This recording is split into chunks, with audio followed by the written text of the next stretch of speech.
The truth about dividend investing. Well, dividend investing is one of the most popular strategies in the stock market, but it's also one of the most misunderstood ones too. A lot of people think dividends are free money. A lot of people think high yield means safe income. And a lot of people think dividend stocks always outperform growth stocks. But the truth is actually far more interesting and far more important for your long-term wealth. So today we're going to be breaking down the real truth about dividend investing. We'll look at how dividends actually impact your returns, why yields are lower today, and why some high yield stocks are incredibly risky. But let's see how you can build a smarter, more tax efficient income strategy.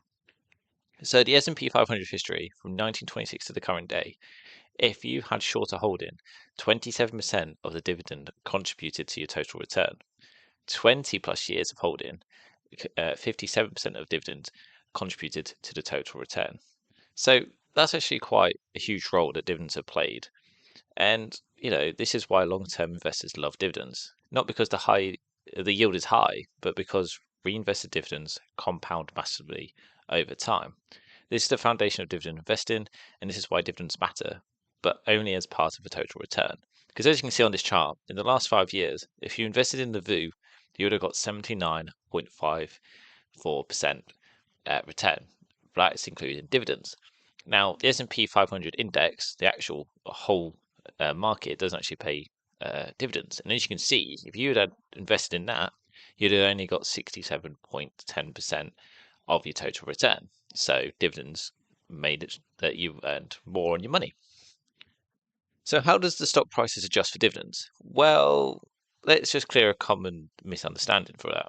So when a company pays a dividend, the stock price drops by the same amount. So let's for example, Coca-Cola or KO, and let's say it was at $100 a trade-in. It pays a $2 dividend. Well, it would open the next morning at $98. This doesn't mean you lost money. It just means the value moved from the share price into your pocket. So your total return is still the same. Stock price appreciation plus dividends equals your total return. So when you look at Coca-Cola long-term chart, the difference between stock price alone and total return is huge. Right? Reinvested dividends dramatically boost your performance. And this is why dividend investors focus on total return, not just the yield. Because as you can see here, the stock total return in the 5 years was 75.91%. Now, if you only invested in the stock price, you'd only gained 51.56% in the same time frame. So let's use an example, because people love comparing dividend stocks to growth stocks, so why don't we? So let's do Coca-Cola v Tesla. So I'm going to break down what two of them are. So Coca-Cola pays regular dividends. It has a slower stock price growth, and it's steady, but it's seen as a stable, income-focused investment. Tesla, on the other hand, no dividend, high growth potential, reinvest profits back into the business. But here's the key point. A dividend does not create extra value by itself. It's just simply, once again, distributing profits that could have been reinvested. So break it down, Tesla reinvests everything, Coca-Cola pays out of portion. Neither approach is automatically better. What matters is what the company generates, and that's a higher total return. And in many periods, Tesla's reinvestment strategy has outperformed dividend payers because reinvestment can compound faster than payouts. But as you can see, the Coca-Cola stock has actually outperformed Tesla in the majority of the parts. But it's not always up and down like a wave. It's actually quite steady, and it's steadily rises all the way during that period. But if you invest in Tesla, you would have gained quite a bit of money, you would have lost a bit of money, and you would have gained. So it'd be like a roller coaster. But you'd be at the same point of what Coca-Cola was. So that's why a lot of people do prefer dividends, because it's just a nice steady way of seeing your money grow over time without having to see the risk that you're going to put down on growth stocks. So as you can see, the common belief is, dividends equals safe but slow, growth risky but higher returns. Well, reality is, total returns matters more. You need, than dividends alone. Dividends come from company profits that could be reinvested, and once again, the dividend does not create extra value by itself. So why are dividend yields lower today? Well, they are very much lower than what they were decades ago. The average S&P 500 yield is around 1.3 to 1.6%. Well, large companies regularly pay higher dividends, and investors could have expected 3 to 5%. So why is a few major reasons for it? Well, stock prices have risen faster than dividends, so yield equals dividend divided by the price. So that's when the prices rises faster, the yield falls down. The company reinvests more profits today, so they prefer putting it back into their company with using share buybacks and stuff like that.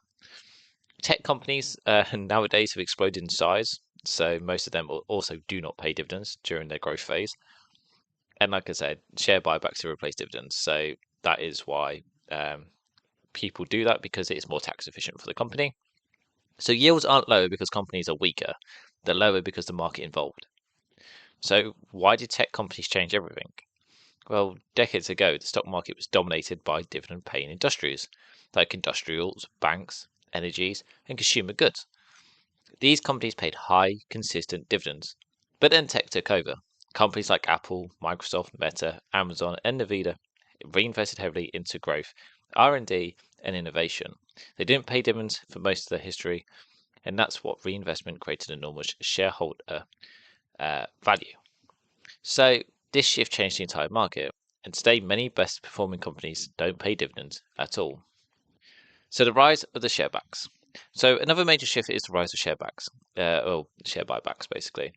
A buyback is when a company buys its own shares from the market. This reduces the number of shares, increases earnings per shares, and often boosts the stock price. Buybacks became popular after a rule change roughly around the 1980s, which made them easier. And today, many biggest companies prefer buybacks over dividends. Like a big example, Berkshire Hathaway's, or Warren Buffett's company, of late. And buybacks are flexible because they're tax efficient and easier to start or stop than dividends. And this is why dividend yields look lower today. Companies are returning capital in so many different ways. But there's a few risky ones out there, and they are the high dividend stocks. The ones that are probably 6, 8 to even 10% or even more. And this can look very attractive to an income investor, especially compared to a low yield over the overall market. So, however, these are very, very risky, and under financial stress, these could go very much the wrong way, and wrong for many people. So a high yield isn't always an opportunity, sometimes it's a warning.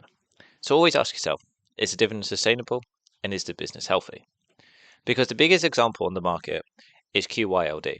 So it's a modern income ETF that can produce very high yields. But investors need to understand that those yields are created by selling covered call options to collect premiums, which then, of course, they pay out in your dividends. But it doesn't go always the right way that you think that it will. High income equals low growth, and this is why you should always compare the yield to the total return, not just a payout. Because if you compare QYLD, which sells the covered calls on the QQQ, well, as you can see, the total return for QQQ is up nearly 100%, 91.89% to be exact. But in the same period of the 5 years, QYLD only returned you 41.38% in total return. So this includes dividends, not the stock price. So the stock price could have fallen, the yield was okay, maybe paid out more, but you still only got 41%. Well, in the year, it still lacked, 18.79% for QYLD, but nearly 27.41% for QQQ. So what is the best tax strategy for income investors? Well, taxes can make or break an income strategy. The smartest approach is to use any of the tax advantage accounts first. So you could use any of these accounts, Roth IRA or Roth 401k, the traditional RIA, and stock and share ISA if you're in the UK, because they are tax-free dividends and gains. So if you put these inside the tax advantage accounts, you can put high yield dividend stocks, high yield ETFs, bonds, and fixed incomes. And to do that, you use tax loss harvesting in taxable accounts, avoid holding on to highly taxable assets in the taxable accounts, and you reinvest dividends to maximize your compounding. Because smart tax planning can increase your long-term returns more than chasing yield that ever will. So why do these matter? Why do Roth accounts matter? Well, they're incredibly powerful for income investors. All withdrawals in retirement are completely tax-free.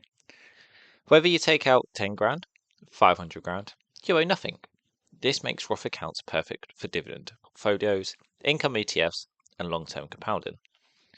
They're especially valuable for younger investors or anybody who has a long-term horizon, which is quite good because, if you want to have your money for longer but no tax, these are good. Or if you're in the UK, we have a stock and share ISA. So the stock and share ISA is one of the best tools available for us. You can invest though up to £20,000 per year, and all dividends and capital gains are tax-free. And this makes it ideal for dividend stocks, income ETFs, growth portfolios, long-term compounding. It's basically the UK version of the Roth IRA, and every UK investor should be using this. So, what's the key takeaways of this? What would you guys take away? Well, total return is what really builds wealth. It's not just dividends, it's dividends, price growth, and buybacks working all together. High yield doesn't mean it's safe, and today's market rewards reinvestment and innovation. Just make sure you use your tax advantage accounts wherever possible and focus on long-term compounding, not short-term payouts. Now, I hope you guys did find this helpful, and make sure you leave a like, hit the subscribe button if you enjoyed it, and drop down a comment telling me your dividend strategy, because I always love hearing your thoughts and your investment ideas for 2026. And if you'd like to support the channel and help me make more videos like this, then I've got a link down in the description on Buy Me a Coffee page, where I also post free stuff in terms of my weekly updates and my ideas for the future and for the weeks on my stock market. But anyway, that's always optional. Thank you guys for watching, and I appreciate you've been here today, and I'll see you on the next one. Goodbye.